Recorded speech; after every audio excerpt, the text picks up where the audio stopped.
Bonjour à tous et bienvenue pour ce nouvel épisode de la Minute Tech. Aujourd'hui, on va vous présenter les deux nouveaux smartphones pliables de chez Samsung, le Z Fold 5 et le Z Flip 5. On va voir s'il y a eu des grosses modifications qui ont été apportées à ces modèles et on commence tout de suite avec le design. Alors côté design pour les deux smartphones, la principale nouveauté vient de la charnière qui a été affinée en fait, et maintenant on peut fermer le téléphone complètement, donc il n'y a plus de jour, le téléphone est beaucoup plus fin et sur le Z Fold on est 10 grammes plus léger, ce qui est vraiment appréciable pour le coup. On va focus maintenant sur le Z Fold 5, donc toujours la même formule, un écran à l'avant en mode smartphone, et quand on ouvre, on a le mode tablette, donc là on commence à connaître, donc toujours cet grand écran. Franchement la finition est plus que parfaite, on a toujours cette finition premium que Samsung met en avant sur ses smartphones. Moi je trouve ça très bien fini. À l'arrière on retrouve les modules comme d'habitude, le port de charge en bas avec les haut-parleurs AKG en dessous. Non, vraiment une belle finition toujours, mais pas de grosses nouveautés. Côté finition et couleur, ça sera toujours une baguette en aluminium sur la charnière, et à l'arrière on aura une couleur mate. Ici c'est du noir, on aura aussi le bleu et le crème disponible. Pour le Z Flip, eh bien c'est toujours la même formule, donc le smartphone à clapper avec un écran principal ici. La grosse nouveauté, eh bien elle vient du petit écran qui est à l'avant juste là et qui va nous permettre eh bien, de faire beaucoup de choses. Ça va être très intéressant et on voit ça tout de suite dans la section écran.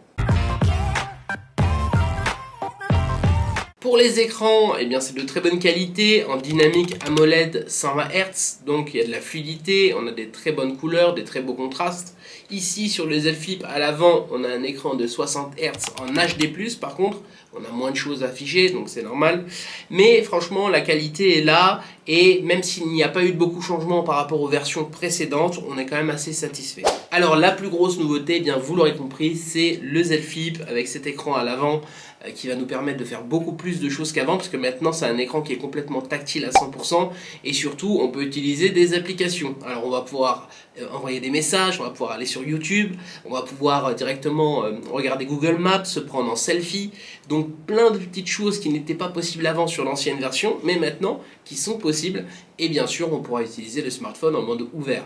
Mais bien sûr le fait de le laisser fermer, eh bien il est beaucoup plus compact et pas besoin de l'ouvrir, on peut hop regarder une notification rapidement et le remettre dans la poche.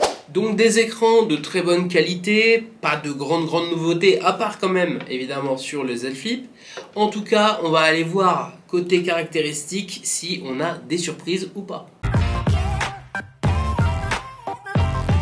Pour les caractéristiques, eh bien de très bonnes nouvelles. On intègre dans les deux smartphones le dernier processeur de chez Qualcomm, le Snapdragon en génération 2, 12 Go de RAM pour le Z Fold et 8 Go de RAM pour le Z Flip. Pour la batterie, eh bien on aura une autonomie de 4700 mAh pour le Z Fold 5 et de 3700 mAh pour le Z Flip 5.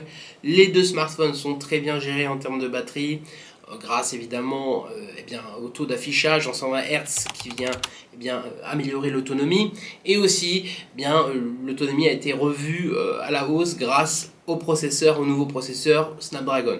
En tout cas, on tient largement une journée entière d'utilisation et franchement ça fait le travail. Côté espace de stockage, eh bien on aura plusieurs versions disponibles, le Z Fold 5 en 256, 512 et 1 Tera, et le Z Flip en 128, 256 et 512 Go pour la mémoire, donc des mémoires étendues. Samsung a compris que s'il n'y avait pas de carte SD, il fallait augmenter les espaces de stockage, donc c'est très bien. Les deux smartphones sont évidemment 5G, il n'y a pas de prise jack pour mettre des écouteurs, il faudra avoir un adaptateur évidemment.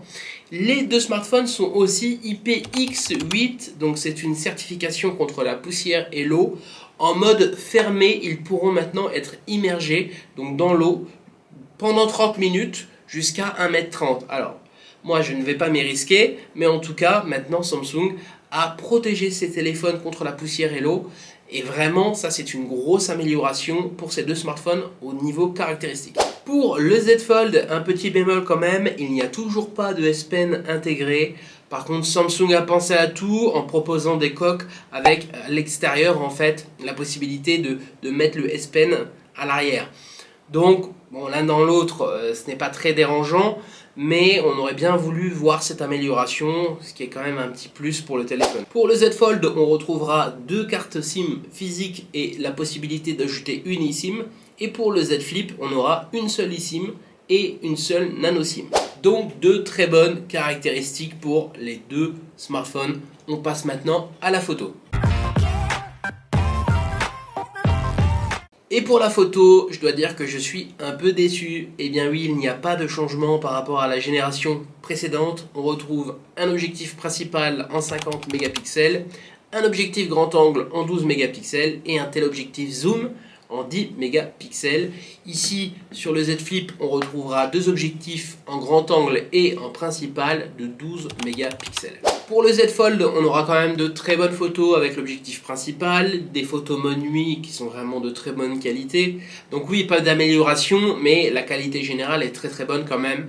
Surtout avec l'ajout du mode selfie grâce au petit écran du Z Flip en principal qui est très sympa. Les 2 smartphones bénéficieront d'un autofocus sur l'objectif principal et d'une stabilisation.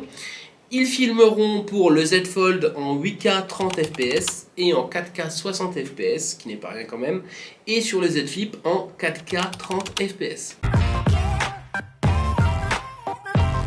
En bref, des smartphones de très bonne qualité. Alors on l'a vu avec l'amélioration principale du Z Flip, avec cette petit écran à l'avant qui vient nous permettre de faire plein de choses. Les charnières qui ont été revues, qui permettent maintenant au téléphone d'être bien protégé et protégé contre l'eau et à la poussière surtout. Donc des très belles améliorations qui ont été faites un petit peu sur tout ce qui est caractéristiques et aussi protection pour les 2 smartphones. Donc on le voit bien maintenant, Samsung commence à être vraiment le leader du smartphone pliable et on a hâte de voir la suite. Merci d'avoir regardé 7 minutes tech. Moi je vous dis à la prochaine pour plus de vidéos. N'hésitez pas à liker, à vous abonner pour ne rien louper de la suite. D'ailleurs on vous met en lien la prochaine vidéo qui va apparaître maintenant. À la prochaine.